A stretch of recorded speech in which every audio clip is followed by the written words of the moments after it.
ছ্যাঁচড়ামি যেটা হচ্ছে, আমি এর থেকে ভালোবাসা আমি আর দিতে পারছি না। ছাপড়ি কথাটাও মনে হয় ভদ্র ভাষা। এই রাশিয়ান ও আমাকে প্রশ্ন করেছিল, দিদি তুমি বেছে বেছে আমাকে কেন ধরলে? কারণ দুটো, প্রথম কথা হচ্ছে বড় ক্রিয়েটারদেরই সবাই ফলো করে, তারা যেটা করে সেটাই হয়ে যায় ট্রেন্ডিং। আর দ্বিতীয় কথা হচ্ছে বডি ল্যাঙ্গুয়েজ মেনে নেওয়ার মতো নয়, মেনে নেওয়ার মতো নয়, কোনো অবস্থাতেই মেনে নেওয়ার মতো নয়। ছোট পোশাক তো অনেকেই পরে, ছোট পোশাক পরাতে কিন্তু আপত্তিজনক ব্যাপার না। একটা কথা কি বলতো, তুমি যখন স্কার্ট পরছো তখন তুমি হাঁটুর উপরেও থাকতে পারে, হাঁটুর নিচেও থাকতে পারে যখন তুমি স্কার্ট পরছো। যখন তুমি হাফ প্যান্ট পরছো তখন তোমার থাই পর্যন্ত থাকতে পারে, থাইয়ের উপরেও থাকতে পারে, থাইয়ের নিচেও থাকতে পারে। কিন্তু যখন তুমি শাড়ি পরছো, শাড়িটা যদি তোমার হাঁটুর উপরে থাকে সেটা তো হলো না। তুমি যখন নাইটি পরছো, নাইটিটা যদি কোমরে এমন ভাবে তুমি উঠিয়ে নিলে যে তোমার সর্বাঙ্গ দেখা যাচ্ছে, এটা তো আসছে না। ব্যাপারটা খানিকটা এরকম, ব্যাপারটা হচ্ছে স্থান কাল পাত্র, যখন যেখানে যেরকম প্রয়োজন তখন সেখানে সেরকম করার প্রয়োজনীয়তা। তার মানে এই নয় যে তোমাকে একটা ছোট পোশাক পরতেই বারণ করছে। ছোট পোশাকের মধ্যেও শালীনতা রেখে পোশাক পরা যায়। আকৃষ্ট করা, মানে দেখিয়ে দেখিয়ে এই যে ব্যাপারগুলো আমার মানে বলতেও কেমন লাগছে, এগুলো না করাটাই ভালো। কারণ দেখো সবাই তো ভালো হয় না, এটা তো ঠিক। সবাই যদি ভালো হতো তাহলে তো কোনো ক্রিমিনাল অফেন্সই হতো না, তাই না? এবার এইসব দেখে কেউ যদি কিছু ঘটায় তার দায়গুলো কে নেবে? কেউ তো, যেহেতু ডাইরেক্ট কেউ নেই, তার দায় তো কারোর ঘরে চাপানো যায় না। এই রাশিয়ান ভাবি কতটা ডেসপারেট হলে, যেখানে দেখতে পাচ্ছে কেউ চাইছে না, কেউ, হ্যাঁ মুষ্টিমেয় তার খুব কাছের, খুব ক্লোজ, যারা সত্যি সত্যি এন্টারটেন করে, মানে ওই এন্টারটেনমেন্টের বাইরে যারা কিছু ভাবতেই পারে না, এইরকম কিছু মানুষ তো থাকবেই তার। আর এইরকম কিছু কুরুচিকর মানুষ, কুদৃষ্টি শক্তি সম্পন্ন মানুষ আছে বলেই না আজকে এই রাশিয়ান ভাবিদের এত উত্থান, তাই না? তো সেই জায়গা থেকে আমি একটা মেয়ে বলে ব্যাপারটা, ওই একটা চ্যাপ্টার কিন্তু বন্ধ হয়ে গেছে। ওই চ্যাপ্টার নিয়ে আর কেউ কিছু বলতে আর পারলো না। তা না হলে এতক্ষণ আর একটা অন্য লেভেলের যুদ্ধ হয়ে যেত, যে দৃষ্টিভঙ্গি পাল্টাও, মা বাবাকে বলো, ছেলে জন্মানোর সঙ্গে সঙ্গে। তাহলে আমরাও তো মা, আমাদেরও তো ছেলেই আছে, আমার মেয়ে সন্তান না, ছেলে সন্তানই আছে। তো আমার ছেলেও যদি কখনো কোনো সময় যদি অপছন্দ করে যে ছোট পোশাকটা ভাল লাগছে না, বা এরকম খোলা ব্যাপারটা ভাল লাগছে না, এখন ছোট বলছে না, পরবর্তীকালে যদি বলে, তো সেই জায়গা থেকে আমি কি বলবো যে আমি ওকে ঠিকঠাক শিক্ষা দিতে পারিনি? কারণ আমি বলছি আমার ছেলে তখন খুব ছোট, মানে ড্রয়িং শেখাতে আসতো একটা আন্টি। তো আমি নিজের ড্রয়িং জানলেও আমি ওকে করাতাম না, কারণ বাচ্চারা সবসময় মায়ের কাছে করতে চায় না। তো আমার ছেলেকে একটা পাশেরই একটা মেয়েকে দিয়ে করাতে বলতাম আর কি, সে এসে একটু একটু দেখিয়ে দিত বা কত, খুব ছোট তখনও। তো একদিন ও একটা অন্য টাইপের ড্রেস পরে এসেছিল, আর সেটা বলছি না। তো আমার ছেলে না হঠাৎ করে বললো যে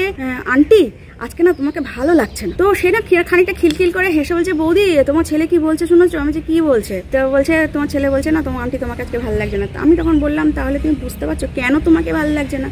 তো একটা বাচ্চার চোখে যে জিনিসটা ভালো লাগছে না, তো এই বাচ্চাগুলোই তো বড় হয়ে আরো বড় বাচ্চা হবে, তাই না? ছোট বয়সেই যে বাচ্চাটার ভালো লাগছে না, তখন আমি মনে করলাম যে আমি আমার বাচ্চাকে ঠিকঠাকই শিক্ষা দিতে পারবো আশা করি। আমার জিনগত শিক্ষাটা তো পেয়েই গেছে, ধরেই নিলাম, ছোটবেলা থেকেই বুঝে নিলাম জিনগত শিক্ষা তো পেয়েই গিয়েছে। আর বড় হলে আমি ওই একটা জায়গাতে নিশ্চিন্ত থাকবো, আর যাই হোক মেয়েদেরকে সম্মান করবো।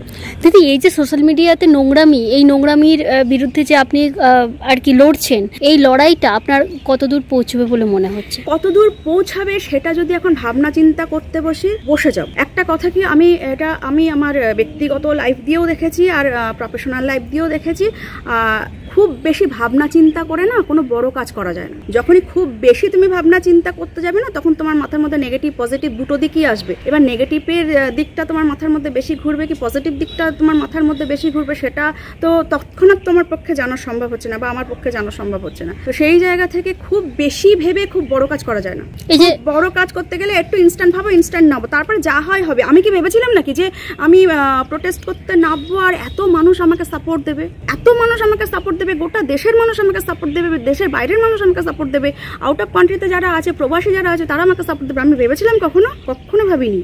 রাশিয়ান ভাবির সাথে আপনার থানায় বসে যে আলোচনাটা হয়, সেটা একটি ভিডিওর আকারে আর কি দেখি, সেখানে পোস্ট আছে, তারপরে পরক্ষণে আবার দেখি সেটা ডিলিট করা হয়েছে। মানে এই ধরনের ভিডিও তো আপলোড করা নিষিদ্ধ। তো আইন কানুন বেশি জানে ওরা, খবর বেশি জানে, আর ওরা সবকিছুতে টাকায় সেটিং করতে পারে। এবার সেই সেটিং বুটিং ব্যাপারটা সব টাকায় হয়েছিল। তো এবার ওরা ভেবেছিল সবই আমাদের হাতে আছে, মানে ইন্ডিকেশন যেদিকে সবাইকে ডাকা হয় এসো, তো হয়তো ভেবেছিল ওই ইন্ডিকেশনে সব জায়গাতেই কাজ হয়ে যাবে। সেই হিসাবে ওদের জন্য হয়তো আইনটায় ছাড় ছিল, তাই ওরা করে দিয়েছিল। এবার যখন দেখছে ব্যাপারটা পাবলিক হয়ে গিয়েছে, পাবলিক হওয়ার পরে যখন এই ব্যাপারটা বুঝে গেল যে এটা বেআইনি, তখন হয়তো ব্যাপারটাকে ডিলিট করেছে।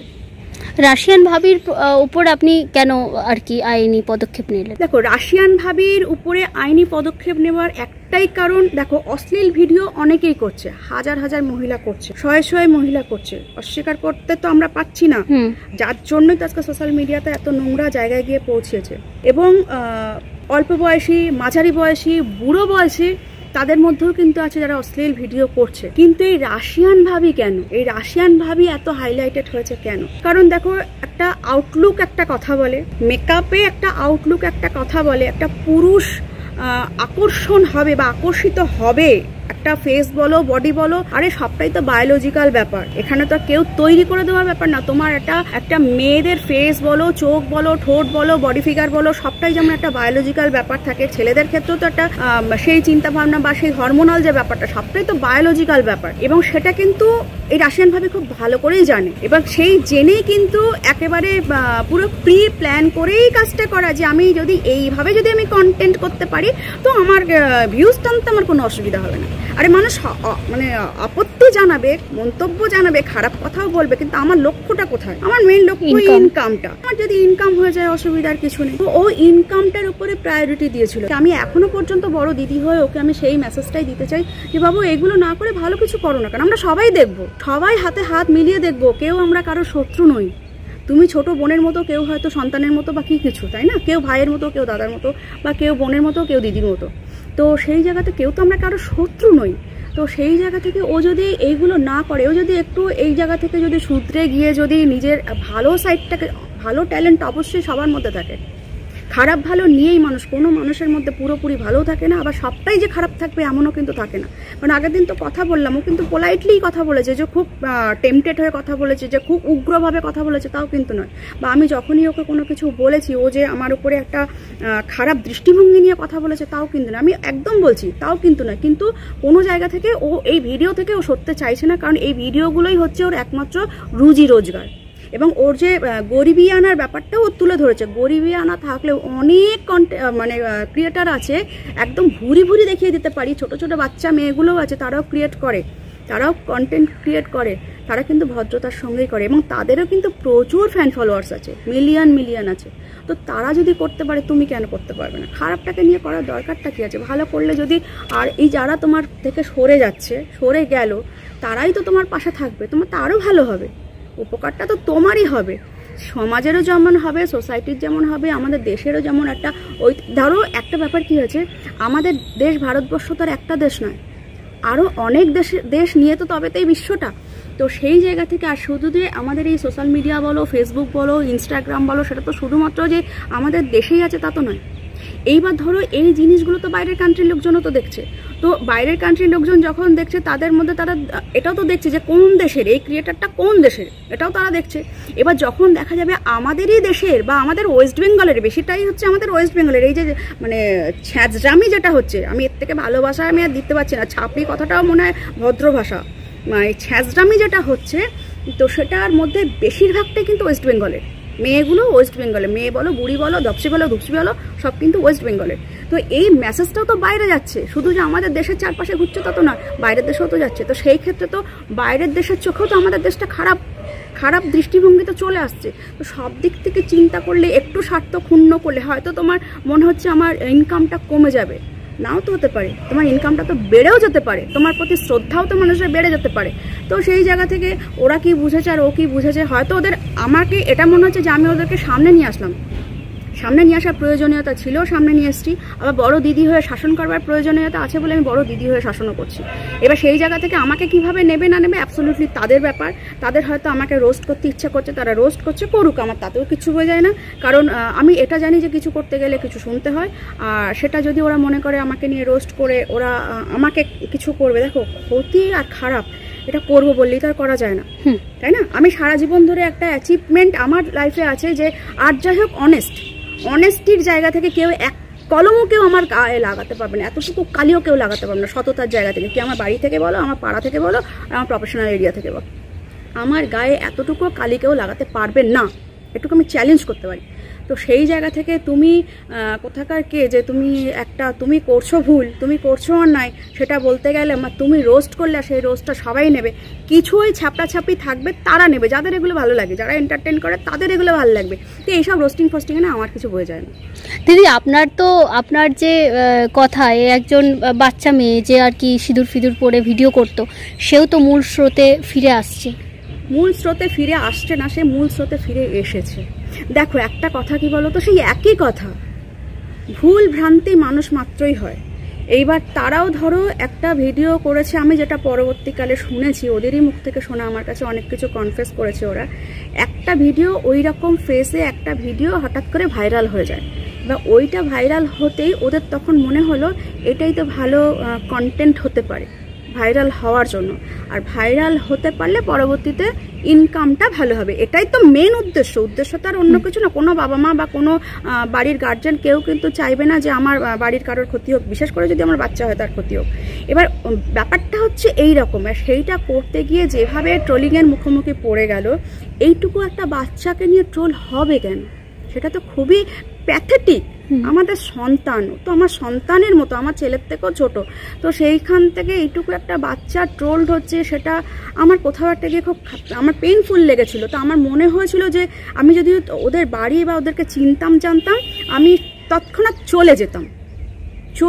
ইভেন আমাকে সাইবার ক্রাইম ডিপার্টমেন্ট থেকে লাস্ট একদম পুরো ব্যাপারটা হয়ে আসার পরে আমাকে বলেইছিলেন ওনারা যে আপনি একবার ওদের বাড়িতেই যান, গিয়ে দেখা করে আসুন, কারণ আপনার জন্যই কিন্তু বাচ্চাটা মূল স্রোতে ফিরলো বা ফিরবে ভবিষ্যতেও। তো সেই বাচ্চাটাই যখন এখন ইচ্ছা প্রকাশ করে যে আন্টি আমি যা কিছুই করি না কেন বড় হয়ে আমি তোমার মতো হব, তাই এটাই তো আমার ভালো লাগা। একটা বাচ্চা মূল স্রোতে ফিরে আসা শুধু নয়, ও সঙ্গে সঙ্গে নিজেকে একরকমভাবে তৈরি করতে শুরু করেছে যে আন্টি তুমি আমাকে সহযোগিতা করবে তো, আমি বড় হয়ে তোমার মতো হব। তো এটাই তো আমার পাওয়া, আর তো কিছু পাওয়ার থাকে না। কিছু থাকে ওইটার পরে আমি হয়তো ওকে আদর করবার সুযোগটা পেলাম না, মানে সামনাসামনি তো পাইনি, ওভার ফোন কথাটা শোনা, আমার খুব আদর করতেই ওকে ইচ্ছা করছিল। এবং ও অনেক সময় আমার কাছে শেয়ার করছে যে আন্টি আমি এটা করছি, আমি ভুল করছি না তো। মানে এই যে ওর যে একটা কারোর কাছ থেকে শাসন নেব, যে আমার মা তো এতদিন তাহলে ঠিকঠাক শাসন করেনি, আমার মাসি তাহলে ঠিকঠাক শাসন করেনি, ওর মামা ওকে শাসন করতো, এটা ওরা সবাই বলেছে ওর মামা আপত্তি করতে ব্যাপারটাতে, কিন্তু তারপরেও ওরা করেছে। তো করেছে, ভুল করেছে, বুঝেই করুক না বুঝেই করুক, ভুল করেছে। ভুল তো ভুল হোক আর অন্যায় হোক, সেটা ভুলই, অন্যায়টা অন্যায়, সেটাকে তো আর আলাদা করে। আর বড়রা যখন জেনে শুনে ভুল করে, বুঝে শুনে ভুল করে, সেটা কখনোই ক্ষমার অযোগ্য হয় না। আর ব্যাপারটা কি ক্ষমার অযোগ্য আর কি, ব্যাপারটা হলো বড়দের ভুলের জন্য একটা ছোট বাচ্চা পানিশমেন্ট পেয়ে গেল, এটা আমার জন্য খুবই পেইনফুল, তাই না? একটা 18 বছর বয়স পর্যন্ত ওকে এই যে ব্যাপারটা মেনটেন করতে হবে, তো এবং ওর মধ্যে তো ব্যাপারটা থাকবে। শুধু তাই না, গোটা দুনিয়াও জানলো যে ওই পানিশমেন্টটা পেয়েছে। এবং এই একই ভুল একই অন্যায় কিন্তু আরও অনেক বাচ্চাই করেছে, তৎক্ষণাৎ ওকে দেখা দেখি অনেক বাচ্চাই করেছে, এখনও করে যাচ্ছে। হয়তো আমি হয়তো সবাইকে দেখে উঠতে পারছি না, কারণ আমার অত সময় নেই দেখে উঠে, বা কেউ যদি আমাকে ইনফর্ম করে আমার নজরে আসে যে এই ঘটনার পরেও করছে কিনা। এই ঘটনার আগে করেছে, আমার নজরে এসছে, কিন্তু এই ঘটনার পরে নতুন করে যদি করে, আমি কিন্তু তাদের এগেনস্টও অ্যাকশন নেবই। এবং যেগুলো শুধরে যাওয়ার জিনিস, যেমন আর্মি পোশাক, নেক্সট টাইম যদি আবার কেউ করে, অ্যাকশন নেবেই লোকে, কারণ একটা অলরেডি অর্ডার হয়ে রয়েছে। ঠিক তেমন এরকম বাল্য বিবাহকে প্রমোট করে কেউ যদি আবার রিলস বানায়, সেক্ষেত্রেও অ্যাকশন হবে। একটা বাচ্চা কেন পানিশমেন্ট পাবে? পানিশমেন্ট পেলে তারাও পাবে, কারণ তারা এটা তো না বুঝে, ধরেই নিলাম তর্কের খাতিরে, যেটা না বুঝে করেছে, বাট আবেগে করে ফেলেছে, বা ভাইরাল হওয়ার একটা প্রলোভন বা লোভনীয়তার ব্যাপার থেকেই ধরো করে ফেলেছে। কিন্তু এর পরে যখন যারা করবে, তারা তো জেনে শুনে করবে, আরও বেশি জেনে শুনে করবে, তো সেটাতে আরও বেশি পানিশমেন্ট হওয়া উচিত। তো আমার নজরে পড়লে তো আমি অ্যাকশন নেবই, যে জানার পরেও তোমরা যখন করছো, একে জানা পানিশমেন্ট করা হয়েছে, যাতে 10 গুণ পানিশমেন্ট হয়, আমি কিন্তু সে চেষ্টা করবো। বাচ্চা হতেই পারে, বাট বাচ্চাকে দিয়ে করাচ্ছে তো বড়রা, তাই না? তো একটা বাচ্চা যদি মূল স্রোতে ফিরে আসতে পারে, তাহলে বাকিরা কেন পারবে না? মেসেজ তো একজনকে দিয়েই যাওয়া যায়। আজকে যদি এই রাশিয়ান ভাবি, ও যদি এখন যদি নিজেকে শুধরে নেয়, সেই ইচ্ছায় হোক অনিচ্ছায় হোক, আর ভয় পেয়ে হোক না পেয়ে হোক, বা যখন বুঝতে পারছে যে পরিবেশটা অন্যরকম হয়ে যাচ্ছে হোক, ঠিক আছে আমি নিজের মাথা হেড করলাম না, সে কে সঙ্গীতা মঙ্গীতা আছে আমি তার কাছে মাথা হেড করলাম না, কে দিদি টিদি আছে আমি তাকে চিনি না, আমি তার কাছে মাথা হেড করতে যাবো, করলাম